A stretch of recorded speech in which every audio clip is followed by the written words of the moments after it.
Hitler, ce fut Staline, ce fut Saddam Hussein.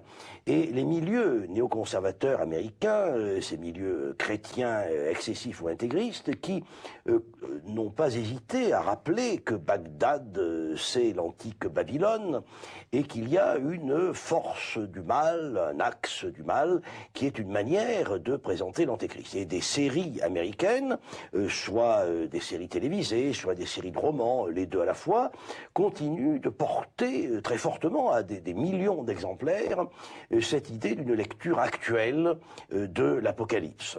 Sans compter que sur un mode différent, une série comme Harry Potter nous parle de celui que l'on ne peut pas nommer, qui est cette force obscure du mal que l'on sent cachée dans le monde et qui essaie de faire triompher les ténèbres. Alors, il y a une actualité de l'Apocalypse et tout spécialement une actualité de l'Antéchrist. Et il me semble qu'on pourrait tout simplement rappeler deux choses. D'abord, qu'il y a une structure de péché inhérente au monde, une sorte de bruit de fond de la faille originelle, du péché originel, et qui est ce que nous voyons, Jean-Paul II à plusieurs reprises en a parlé, à l'œuvre dans la famine, dans la maladie, dans les injustices économiques, dans les guerres, dans tous ces maux dont tant d'innocents sont frappés dans le monde, sans aucune faute de leur part, sans aucune explication, surtout pas d'explication,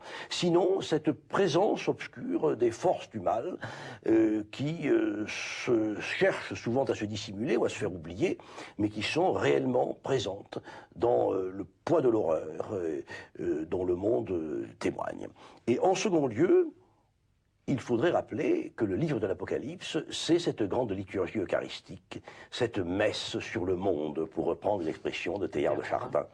Cette messe sur le monde. Alors, je crois qu'il y a à la fois cette dimension de peur, le cauchemar de l'Occident, l'Antéchrist qui est caché, tapi, quelque part, dans une pièce du XVe siècle. Il est chassé par le Christ, mais il n'est pas foudroyé, il disparaît. Mais pourquoi est-ce que les Américains sont si fascinés par l'Antéchrist ? Là encore, je crois qu'il y a d'abord la grande culture biblique, la tradition d'une culture biblique très forte chez les protestants, mais les catholiques ne sont pas en reste de leur côté, dans une situation de concurrence, disons, avec les protestants. Et également, il reste, je crois, aux États-Unis, ce qui font de ce pays un grand pays avec ses faiblesses et son héroïsme, la tradition de la frontière, la tradition de ces territoires qui restent à occuper. Alors, la frontière est arrivée à l'océan Pacifique, il n'y a plus de frontière géographique. Le président Kennedy avait appelé ses concitoyens à une nouvelle frontière de type mental et une nouvelle frontière d'un combat contre la pauvreté, contre les injustices et les inégalités.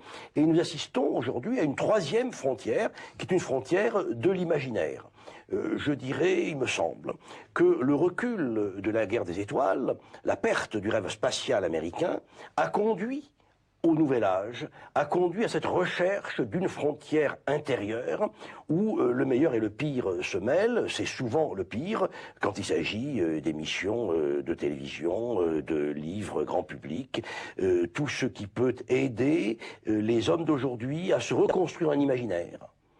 Et cet imaginaire, c'est un imaginaire de lutte du bien et du mal, où l'on est sommé de prendre son camp, de choisir entre le bien et le mal, et cela à partir de gestes, de formules mystérieuses, de pratiques superstitieuses, qui sont très loin de ce que proposent les grandes religions, mais qui attirent énormément de personnes, en particulier dans ces milieux défavorisés, qui sont si importants dans l'Amérique du Nord. Et l'Apocalypse, c'est pas ça pour vous, c'est pas cette quête du mal.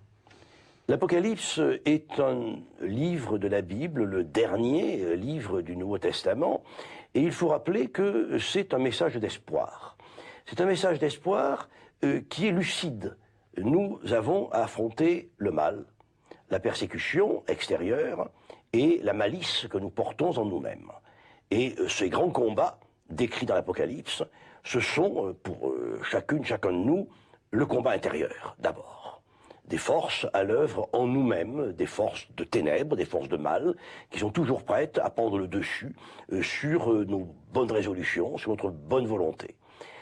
Et puis, il faut aussi rappeler que cet Apocalypse, c'est un grand récit eucharistique. et que la force de la vie chrétienne, c'est la force de l'Eucharistie sur le monde, c'est la force de cette religion d'incarnation qui se prolonge dans le sacrement du pain et du vin, du corps et du sang. Et je crois que l'Eucharistie, c'est la clé de lecture de toute l'Écriture, et tout particulièrement de l'Apocalypse, dans ce déroulement. Et nous le savons, c'est cette Eucharistie qui, comme à la fin du roman de Benson, va triompher des forces du mal.